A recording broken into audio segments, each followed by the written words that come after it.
Hi guys, so today we're continuing on with the 12 Days of Stitchmas by Spellbinders, their advent calendar. Today we'll be doing day 8, and I'll show you the previous days in just a second. So initially this was sent free of charge from my review, and of course all opinions are my own, and any links down in the description box will be affiliate links, which means I'll make a small commission if you purchase items to those links. So thank you for using those if you would like to. Again, the description box is right under the title. It might say show more, but you have to pop that open to look for recipes. If someone has their social media links, they're always in the description box, so it's good to know where those are at. So, ooh, I'm gonna start getting confused already. Watch. There's so many.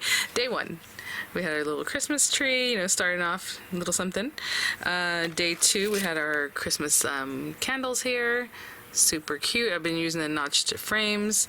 Day 3 was this one, right? 3 and 9 is the ornaments. So day 3 and day 9 ornament. I made this gift box. Oh goodness, day 4, this one, Noel, I believe. If I get that mixed up, that's okay. Love it. I just love the way the green pops there.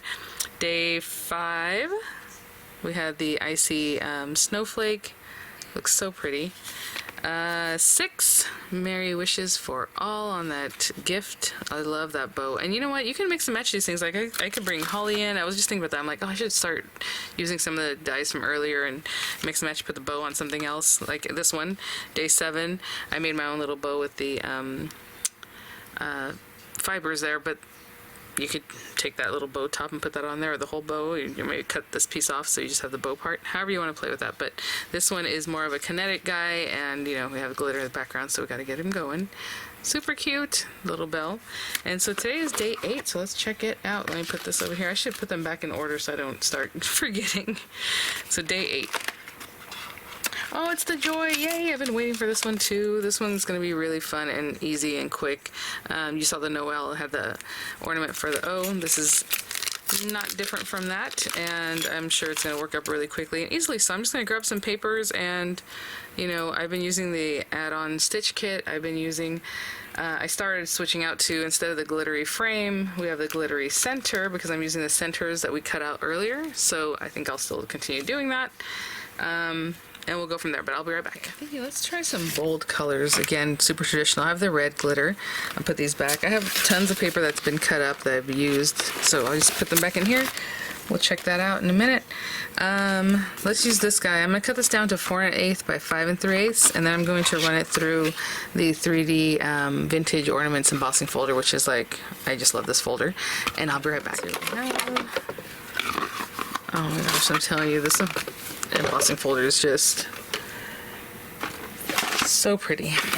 Okay, let's put this guy up for a minute.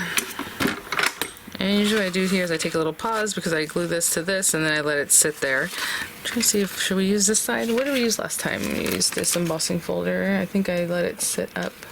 Oh, I did do it backwards last time, so I don't know if I want to do that again, but let's see. I mean, it just, I don't know why, for this, it just, the application of it being the deboss side really looks really cool. Let me turn it this way again.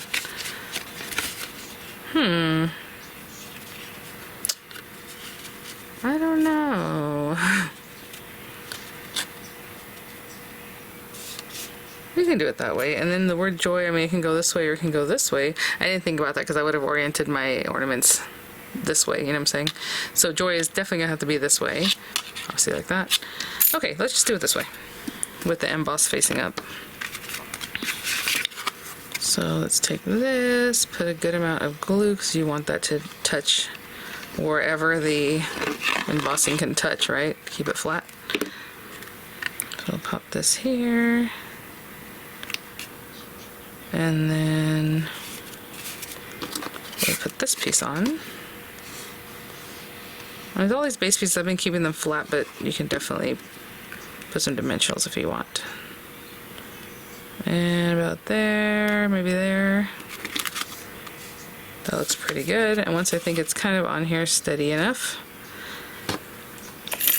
I'll put something heavy on top, which is usually like one of these plates. And the reason I say wait a little bit is because it can still shift. And let's say you popped it on there and it shifts. And like, see, even now, if I put some weight and it shifted on me, I would not be very happy. So I just hold it until I think it's not going to move anymore, and then I'll put something heavy on top.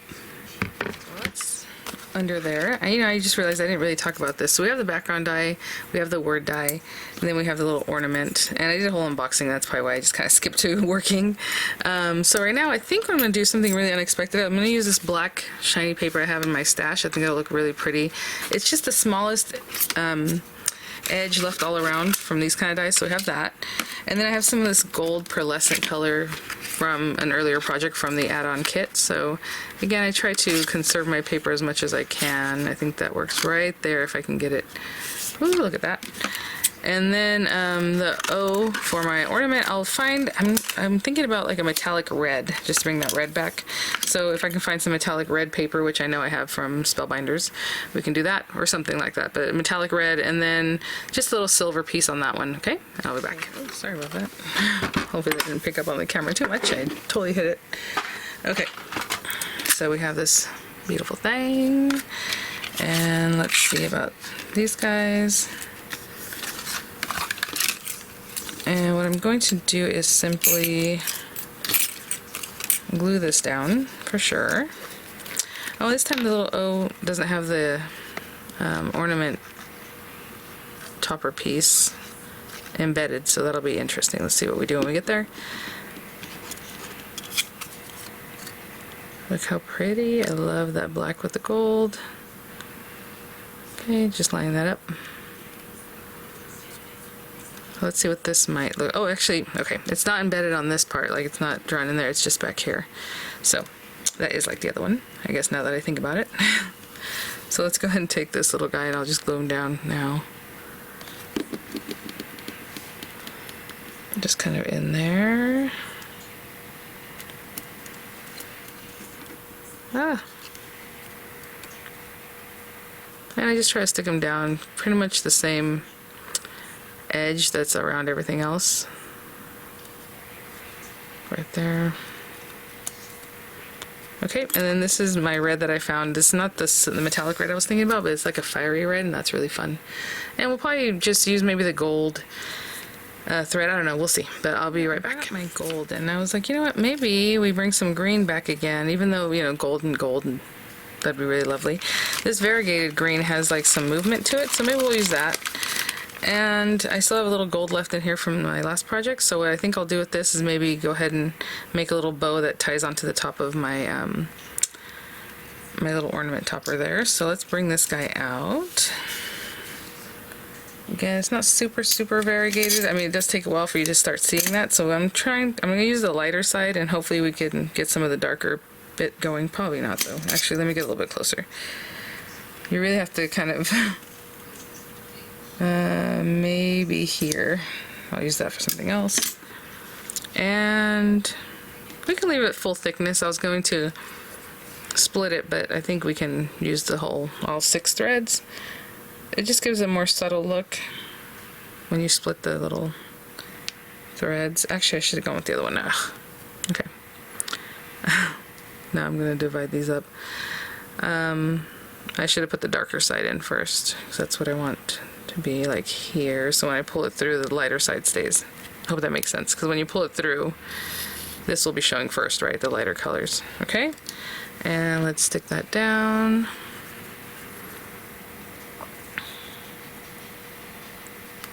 Hope you're all staying well and not having any horrible weather. It seems like some of that has passed. It's cooler here, but it's going to get hot again. Okay, so we have this guy, and you know, he's kind of taped this way, so I'm going to start going this way. That way it pulls it this way instead of across the little center. And then back to the center, and just around and around and around, just like before. Again, this is much thicker with this thicker 6 strands. Yeah, so I'll just keep going around and around. The reason I just kind of come back with these kinds, because it's very easy. Maybe we'll French knot it at the end just to be a little cute, a little extra, but just around and around. Back to the center, and to the next spoke. Okay, and I'll be back. Okay guys, so we are back at the beginning, but it ended up out here, so I'm going to go back to the center, and hopefully I have enough on here to make a little French knot. We'll see. So I'm going to bring this all the way to the end as much as I can, holding this a little bit taut. I'm going to go underneath, wrap it around my needle, wrap it around the needle again, and then bring it back through the center. And as I always recommend, holding down your little thread here, because what happens is it wants to get a little bit wonky. So hold that little knot like with your thumbnail or something and push back through, and hopefully we'll have a successful French knot about there. So cute. It looks like a little belly button. Okay, so I'm gonna go back through here, and again, not pull too tight because then I'll pull it from the other side. So that's it to end that off. There we go. And you know, I haven't been popping this up on the other ones, but maybe we'll pop it up on this one. Okay. Maybe I did it on the other one, I don't know. But place some dimensionals on the back of this. What's nice is that it's really big, so you have plenty of spaces to put dimensionals. And I'm gonna take the carriers off, okay? Not to bore you with that, and I'll be right back.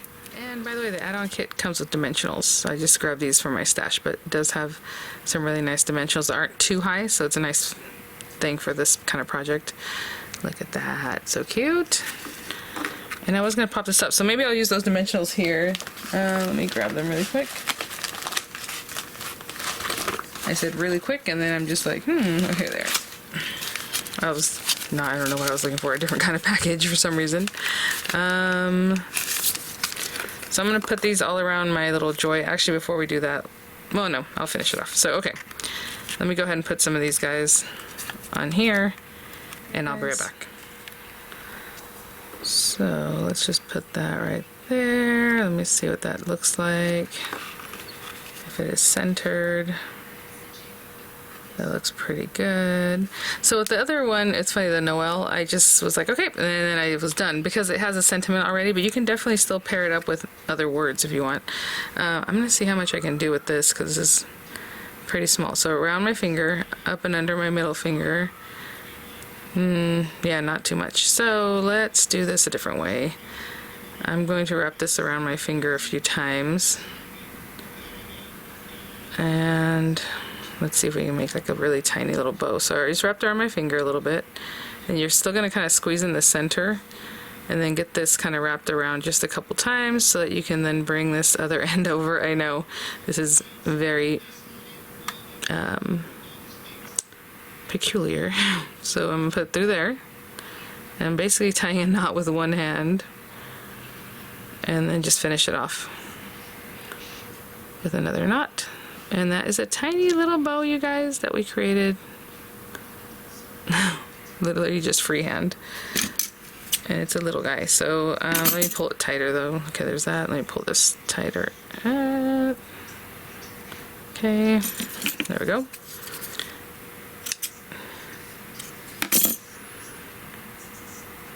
Oh my goodness, how cute is that? Just have this fun little bow that I'm going to adhere here. I'm gonna put it like right up on top. I'm gonna have to hold that down for a little bit, okay guys? So I'll be right back, but I'm gonna hold that for just a little bit. Okay, so let that sit there for a little bit. Let me see, I mean, you know, I have this one that would match really nicely. Joy, Christmas greetings, warm winter wishes, merry and bright. Oh, that's cute. Christmas greetings. Let's go with that one. And since this is already kind of popped up, I'm just going to glue it down. And that is our card, you guys. Simple, super cute. Love playing with like the traditional colors. That pop of black looks really nice. And I'll pop this guy right here. I feel like it needs to move over a little bit. It's funny because I'm looking at the sentiment, but I'm also looking at the side to side of the thing, and I feel like, well, that might be crooked. I don't know. So I just try to do my best when I use these kind that are kind of wonky on their own. And that is day 8, you guys. So we are going to skip over day 9 tomorrow because I already did day 9 when I did day 3, so we will go pick up at day 10. And just so cute. Thanks for watching, guys. I'll have images coming up. I'll have the links in the description box, and I will see you all at the next one. Bye now.